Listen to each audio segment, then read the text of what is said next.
अस्सलाम वालेकुम। अल्लाह के नाम से शुरू जो बड़ा ही मेहरबान निहायत रहम करने वाला है। इसी प्यारी सी बात के साथ उम्मीद करती हूँ आप लोग सब खैर वाफियत से होंगे और मेरी दुआ है कि आप लोग हमेशा हेल्दी और फिट रहें।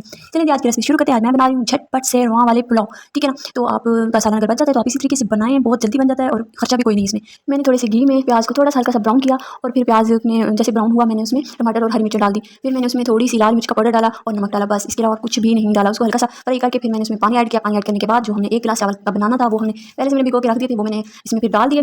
जैसे पानी का बॉयल आया आप देख सकते हैं चावल हमारे बस डन होने वाले हैं। फिर मैंने इसका ढक्कन बार बार उतार बार बार बंद उतार इस तरीके से ना हमारे चावल डन हो गए। सो मैंने आज झटपट से रवा वाला पुलाव तैयार किया है, आप भी कीजिएगा। तो बहुत मजे की रेसिपी है, ये देख सकते हैं धुआं धुआं हो गया, सारा कैमरे पे धुआं आ गया, कोई बात नहीं अभी साफ हो जाएगा। इसके साथ ही हमारी रेसिपी बिल्कुल डन हो चुकी है। अब हम इसको थोड़ा बिरयानी वाला टेस्ट देने के लिए, ताकि लगे कि ये बिरयानी उसमें हम जर्दे वाला कलर डाल रहे हैं, तो इसको अब हम दम पे छोड़ देते हैं पूरे 10 से 15 मिनट के लिए।